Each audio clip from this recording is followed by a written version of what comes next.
Alors, bonjour les élèves de tronc commun scientifique. On va faire la correction de devoir numéro 2. Donc, une voiture A et un motard M roulent à des vitesses respectivement VA est égal V1 est égal 28,8 km par heure.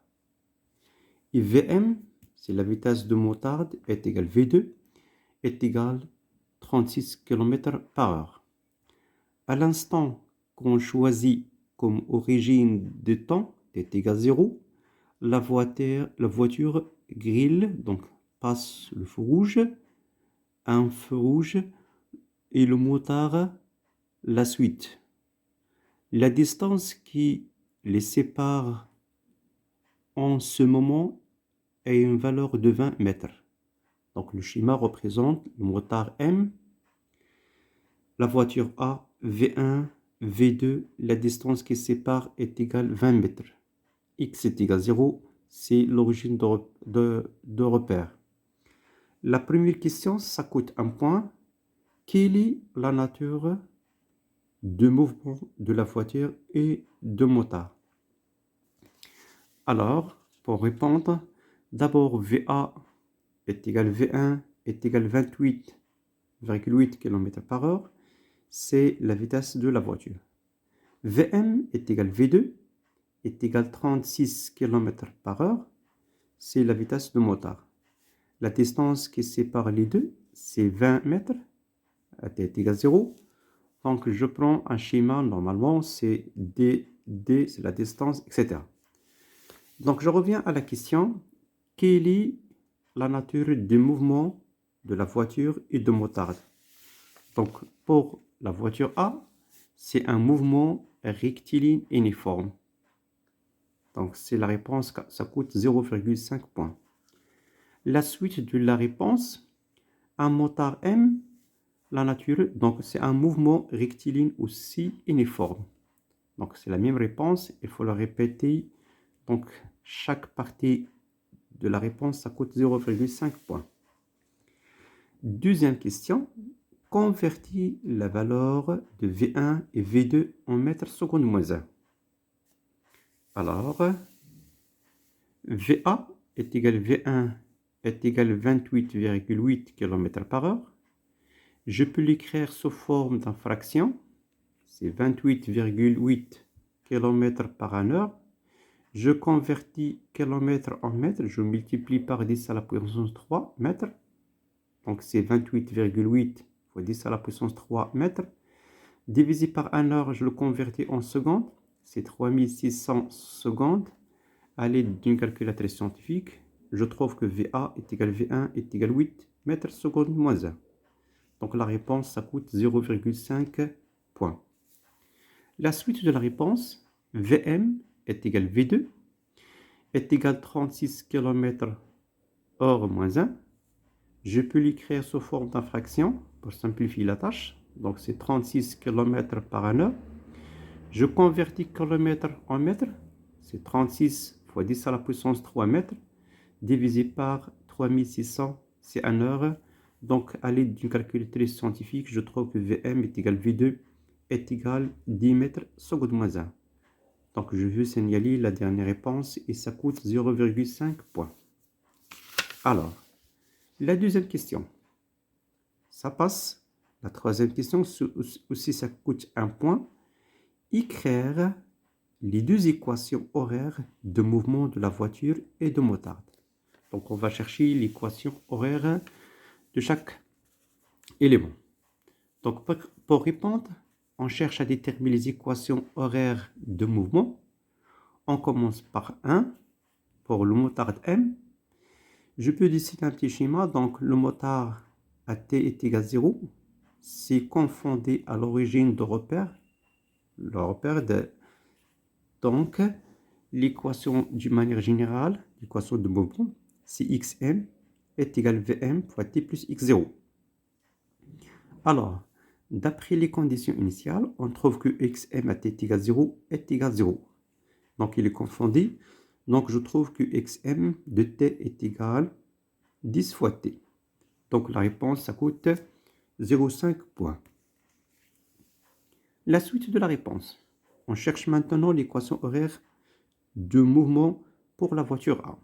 Donc la voiture A située à une distance de 20 mètres par rapport à l'origine de repère. Donc XA de t est égal à VA fois t plus x0. Donc XA à t est égal à 0. D'après le schéma, c'est égal à 20 mètres. Donc finalement, l'équation horaire de mobile A, x de t est égal à 8 fois t plus 20. 20, c'est la distance qui sépare à t égal à 0. C'est x à t égal à 0. Donc la réponse, ça coûte 0,5 points. Maintenant, je passe directement à la dernière question. Aussi, ça coûte 1 point. Détermine l'instant I, la position où la voiture et le motard seront côte à côte. C'est-à-dire quand le motard atteint la voiture VA. Alors, pour répondre, à l'instant I, la position de A et B seront côte à côte, c'est-à-dire les équations horaires, elles sont égaux. XM est égal à XA. Donc XM, c'est l'équation horaire de motard. Donc déjà calculé, c'est 10 fois T. Donc déjà calculé, c'est envers 10 fois T. XA, c'est l'équation horaire de la voiture. Donc c'est la voiture, la voiture. Donc déjà calculé, c'est 8 fois T plus 20. Donc c'est l'équation contient une seule variable, c'est T. Donc 10 fois T est égal à 8 fois T plus 20. Donc on cherche à déterminer T. Donc T est égal, finalement, T est égal à 10 secondes. Donc on a trouvé l'instant que quand le motard atteint la voiture. On va chercher maintenant la distance. Donc soit je remplace T dans la première équation. Par exemple, XM est égal à 10 fois T. Je remplace T par 10 secondes, je trouve 100 mètres. Ou je le remplace dans la deuxième équation, c'est XA de T est égal à 8 fois T plus 20. Donc je peux remplacer 8 fois 10 plus 20 est égal à 100 mètres. Donc la réponse, ça coûte 0,5 points. Maintenant, on est à la deuxième exercice. Ça coûte aussi 9 points. Alors, le mouvement d'un autoporteur sur une table horizontale est donné par l'enregistrement suivant. L'intervalle de temps qui sépare deux enregistrements successifs est égal à taux est égal à 40 millisecondes. Donc M0, M1, M2, M3, M4, 5, 6, 7. La distance qui sépare entre M0 et M1, c'est 2 cm. La première question, c'est définir un référentiel. Donc la réponse, un référentiel est la combinaison d'un repère d'espace, c'est-à-dire x, et d'un repère de temps, c'est le temps. Donc la question est claire. Je passe directement à la deuxième question. Quelle est la nature de la trajectoire de point M justifiée? On parle de la nature de trajectoire de point M. La réponse, la trajectoire de point M est une droite. Car le mouvement est rectiligne, où tous les points appartiennent à la même droite. La troisième question, aussi ça coûte 3 points. La troisième question, calcule la vitesse moyenne Vm entre M0 et M4.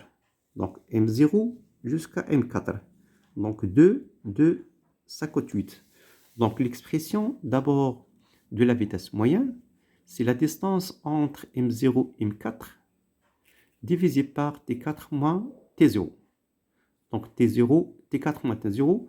Donc si je reviens M0 jusqu'à M4, M0, donc c'est M0, M4, c'est 2 cm, 4, 6, 8. Donc je vais convertir en mètres. Taux 1, 2, 3, 4. Donc c'est 8, 10 moins 2, je convertis en mètres, divisé par 4 taux. Donc c'est 8, 10 moins 2, divisé par 4. Je remplace taux déjà déjà donné dans les données, donc 40 fois 10 moins 3. Finalement, la vitesse moyenne est égale à 0,5 mètres seconde moins 1. Je signale la dernière réponse, ça coûte 1 point. Donc, on est maintenant à la quatrième question. Détermine la vitesse instantanée dans les points M1, M3, M5. C'est la vitesse instantanée. Donc, V1 est égal à M0, M2, divisé par 2 taux. La distance qui sépare, c'est 4 cm fois 10 moins 2, divisé par 2 fois 40 fois 10 moins 3. Donc, je trouve une valeur de 0,5 mètres seconde moins 1. De même, je peux calculer V3 ou aussi V5. Je trouve la même vitesse. Donc, la réponse, ça coûte 1 point. La question 5. Représenter en choisissant à une échelle convenable les trois vecteurs vitesse au point respectivement M1, M3, M4. Donc, pour représenter, donc on va représenter vecteur V1, V3, V3. On choisit une échelle convenable 1 cm, c'est 0,5 mètres seconde moins 1. Donc, au point M1, c'est 1 cm, je représente V1. M3, je représente, normalement, c'est V3 et V5. Donc, c'est la même chose, V5 et V3. Donc, la question 6. Quelle est la nature du mouvement de point M justifié? Donc, c'est un mouvement. Le mouvement de point M est rectiligne uniforme. Rectiligne, tout simplement, la trajectoire est rectiligne, uniforme, car la vitesse ne varie pas au cours du temps, elle reste constante. La question 7. Recopie et compléter le remplissage du tableau suivant, sachant qu'à l'instant t égale 0, l'autoporteur passe par le point M0. On choisit M2 comme origine de repère d'espace. Donc, deux conditions, je peux le noter. Donc, M0, je veux le noter M0, c'est T0. M2, c'est X0. Et la distance qui sépare, normalement, c'est taux, donc c'est 40 millisecondes. Je peux le convertir en secondes. La distance qui sépare entre deux points, c'est 2 cm. C'est 2 10 à la puissance moins 2. Donc, je peux le noter en schéma. Donc, je le note. M0, c'est T0. M2, c'est X0. Donc, c'est le sens positif de la distance. Le sens inverse de la distance. Donc, pour le temps, c'est M0, c'est l'origine de temps. Donc, je commence par M0. C'est un taux, deux taux, etc. C'est 0,04, c'est 0,4, 0,8, etc. Pour les abscisses, donc on choisit comme M2, c'est X0. Donc M2, c'est X0. Donc 0,02, l'inverse, moins 0,02. Donc 0,04, l'inverse, etc. Donc un tableau, il est très simple à remplir. Maintenant, on lit à la huitième question. En déduire l'équation horaire de mouvement. Donc l'équation horaire de mouvement. Donc l'équation horaire de mouvement, je peux l'écrire d'une manière générale. X est égal à V fois T plus X0. Donc la vitesse, elle est constante, déjà calculée, 0,5 mètres seconde moins 1. X est égal à 0. X quand T est égal à 0 est égal, d'après le tableau, c'est moins 0,04 mètres. Donc je peux remplacer dans l'équation horaire. Donc X est égal à 0,5 fois T moins 0,4. La dernière question, déterminer l'abscisse quand X est égal à T 0,2 secondes. Donc il reste à remplir. Donc à l'abscisse, T est égal à 0,2. Donc xt est égal à 0,2. Je remplace dans l'équation horaire. Donc 0,5 fois 0,2 moins 0,04. Donc je trouve une distance de 0,06 mètres. Maintenant, il reste à faire la correction de la chimie. La molécule de savon contient des atomes d'oxygène dont le noyau d'atome possède N8 neutrons. Donc, possède 8 neutrons. La charge totale de ce noyau, Qn est égale à 1,28 10 moins 18 coulombs. La première question, Déterminer en justifiant le nombre d'électrons. Alors, oxygène, d'après les données N, c'est 8 neutrons. La charge du noyau 1,26 10 à la puissance 18 coulombs. Donc, pour déterminer le nombre des électrons, c'est Z, on a la relation suivante. La charge du noyau est égale à Z fois E. C'est le nombre de protons et aussi c'est le nombre des électrons. Donc, Z est égal à Qn divisé par E. Je remplace Qn par 1,28 10 à la puissance moins 18 divisé par la charge élémentaire. Donc, c'est 1,6 10 à la puissance moins 19. Donc, on a trouvé que Z est égal à 8. La deuxième question, c'est déduire en justifiant la charge. Donc la première question, normalement, c'est déterminer en justifiant le nombre de cet atome. Déterminer en justifiant le nombre des électrons de cet atome. Donc on a déterminé. La deuxième question, déduire en justifiant la charge totale des électrons. Donc la charge totale des électrons. Donc la charge totale des électrons, Q électrons, donc c'est moins Z fois E, donc moins Z fois la charge élémentaire, 1,6 10 à la puissance moins 19. Donc on trouve Q est égal à moins 1,28 10 à la puissance moins 18 coulombs, c'est moins la charge du noyau. Donc c'est la question 2. La question 3, déterminer la configuration. Déterminer la configuration électronique de l'atome. Donc la troisième, la configuration électronique, sachant que Z est égal à 8, donc K2, L6. Donc 6 plus 2, c'est la somme, est égal à 8. Alors, la quatrième question, calculer le nombre de nucléons A. Donc, une question très simple. Donc, on a la relation suivante. A est égal à Z plus N. Déjà, Z calculé, c'est 8. Le neutron, déjà dans les données. Donc, en haut, 8 électrons. Je fais la somme. Donc, A est égal à 16. C'est le nombre de nucléons. La cinquième question. Donnez le symbole de noyau de cet atome. Le symbole de noyau, c'est O. Donc, O, 16, 8. Ça coûte un point. La question 6. Calcule la masse oxygène. La masse approche de cet atome. Donc, pour calculer la masse d'oxygène, on a la relation suivante. Z, la masse des électrons, plus Zm de pi, plus Nm de n. Sachant que la masse des électrons il est négligeable d'après les données. Donc, on a les données, on néglige la masse des électrons. Donc, je peux négliger la masse totale des électrons. Donc, la masse de protons et la masse ils sont égaux. Donc, je factorise. Donc, je trouve Z plus N. Donc, je remplace par A. Et je remplace 16. Donc, 16. Donc, c'est 16 fois 1,6. 67, 10 à la puissance moins 27. Donc, on a trouvé une masse d'oxygène 2,672 fois 10 à la puissance moins 26 kg. C'est la masse de l'atome oxygène approché. La dernière question, calcule le nombre d'atomes d'oxygène N contenant d'un échantillon de masse 1,6 g. Donc la relation, tout simplement, un atome, ça pèse 2,672 10 à la puissance moins 26 kg.